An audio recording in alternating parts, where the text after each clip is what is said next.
Hey folks, Captain Mike here from Salty Cape. Today we're going to talk about how to catch and release big striped bass while using best practices to ensure a very high survival rate.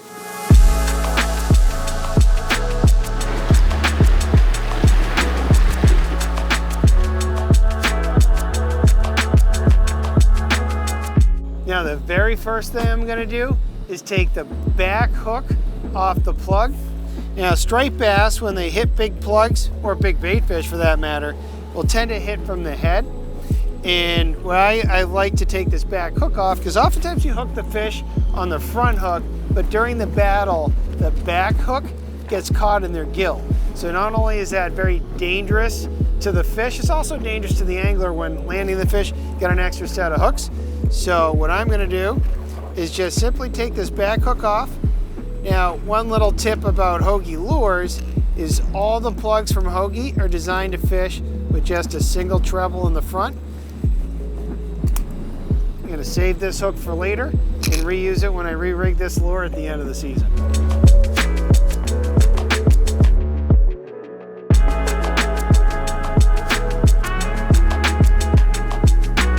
Now, the second thing we're going to do is going to mash the barbs down on these hooks. We're targeting very large striped bass. We have no intention of keeping them. In fact, we can't. They're well past the slot limit. So we're gonna make this a little more sporting for both us and the fish for an easy, fast release without any harm to the fish.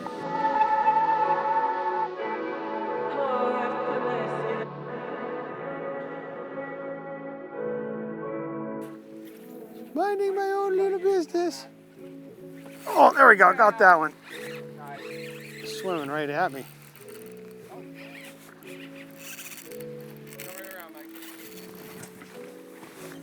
Make sure the line doesn't touch the boat.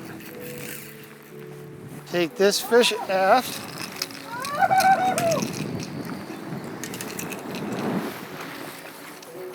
So you can see how many head shakes this fish has and see how it's hooked in the front.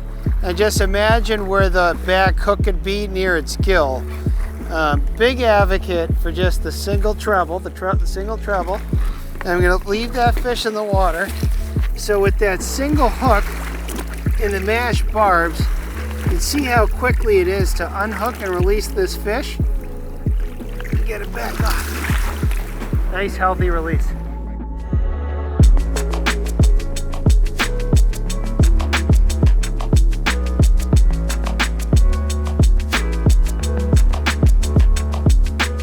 Now, when targeting big striped bass in an area where they're known to be, I'm a big advocate for using gear that, while light enough, you can still enjoy the experience and it's still pleasurable to cast and fun, and but also heavy enough where if you do hook a big fish, we're targeting 20 and 30 pound class stripers today.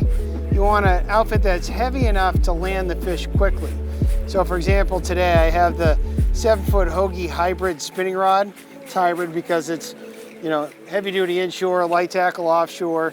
Got a Staal VS200, very popular heavy duty surf casting reel, 40 pound test braid, 40 pound test floral leader. Then of course we have the XL Dogwalker we saw earlier with the aft hook removed. So this is a heavy duty collection of lures and rods and leaders, and certainly the action's great. These fish are big enough to give us that great fight experience, but at the same time, you can land these fish in under a minute or two.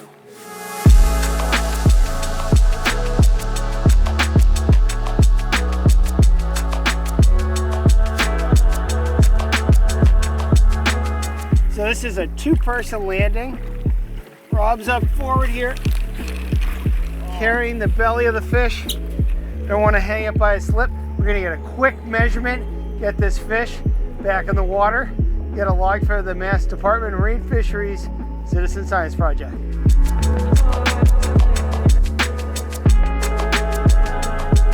So this is a 42-inch fish and very chunky. We took this out of the water to get the measurement, which is the right thing to do, but it's also the right thing to do just to swim it. Now my rule of thumb when I'm reviving a striped bass, see how I'm holding it in my hand? When the fish starts clamping down and biting my thumb, that to me is a sign that the fish is starting to get its energy back and it's really clamping down. The pectoral fins are, probably can't see, but they're both vertical. Tail sort of assisting the swim with the boat.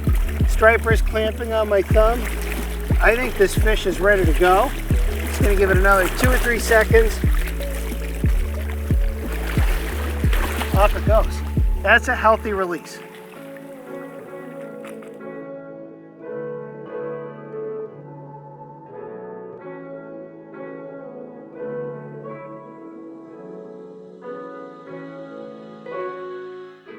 Just drill it.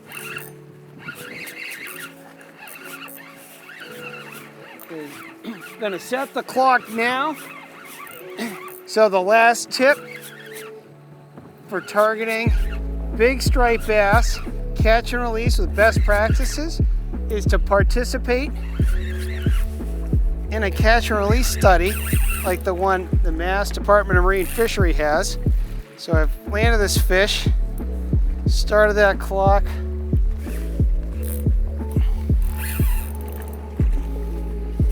Still under a minute, but this fish is close.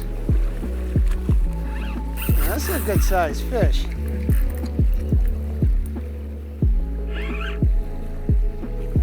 Nice in the corner of his mouth. So what I'm going to do is leave a rod's length of line.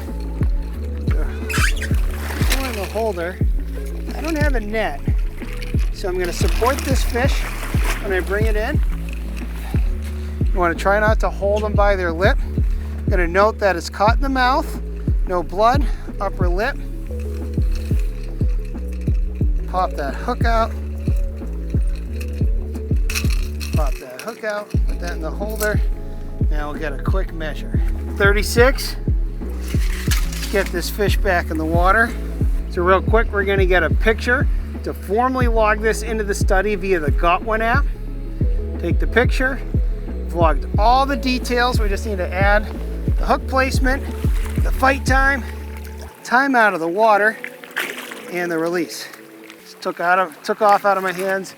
Nice healthy fish, healthy release.